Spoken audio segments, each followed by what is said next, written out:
came here many years ago. I was in this area, I could say 28 years ago. I moved from Italy. I used to live in Florence, Italy. I am Persian, but I lived there many years. So it's just came here, and I had two daughters. Both of them graduate from UNC, Chapel Hill, and so just this is like second home. Persian food is variety of a food, so it's not only 5 or 6 or 10 different, because every region have their own. Persian cooking has two sections. One is called sofredari, which is all the stews and different rice that I have for customers here. And the other one is takhtekari, which is basically the kebab, different type of kebab. So unfortunately, we have not started the kebab here yet. Eventually, we're going to have different type of kebabs also. One of the reasons I start this business is because I wanted to make healthy food for my family and for everyone else. Whatever my family eats, my customer eats. So I'm not going home and buy the avocado oil and use soy oil or vegetable or cheap oil here. Same oil that I use here, same oil I take it home. Try to be 100% organic. I work with the local. All the chickens are soy-free, free-range, and I start getting vegetables from them also. So if everyone think that way, I think then everything is going to change as far as the diet, especially for the young people.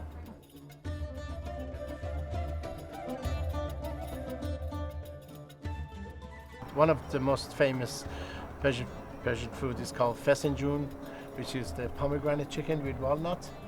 The key is to make the walnut somehow that you get the most oil out of the walnut instead of adding oil.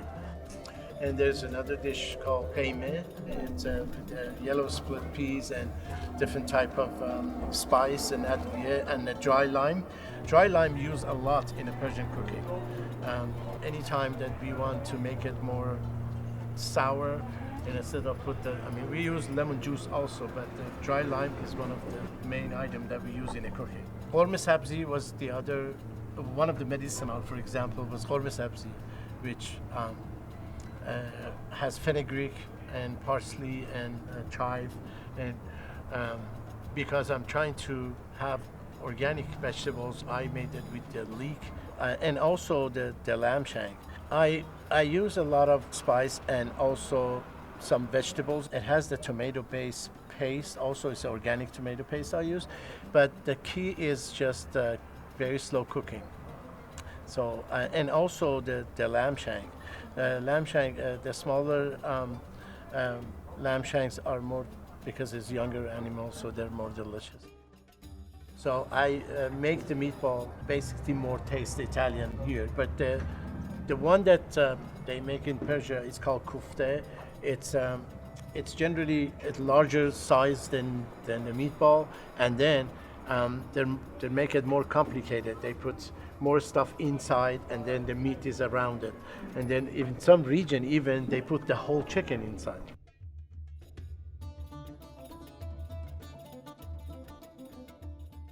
One of the difference between the Persian rice, this type of rice, because in Iran or Persia also they make the rice that everything is in the pot, that we call it kate, so with the water and the salt, but traditional way, a professional way is to boil it, then we drain it and we wash the rice, then we re-steam it. That's why the Persian rice is very fluffy and is very well cooked.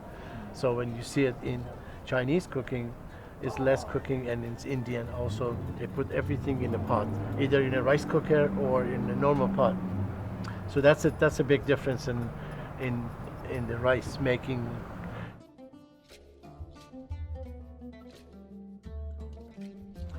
Every day we'll try to make a different dish, and I recommend everyone to come and try it. And we have 10% discount of all the students in UNC. And I had customers, they came they were from Duke and UNC, and I gave them the same discount. So, not because I don't discriminate, only UNC, but because we are in the Chapel Hill. So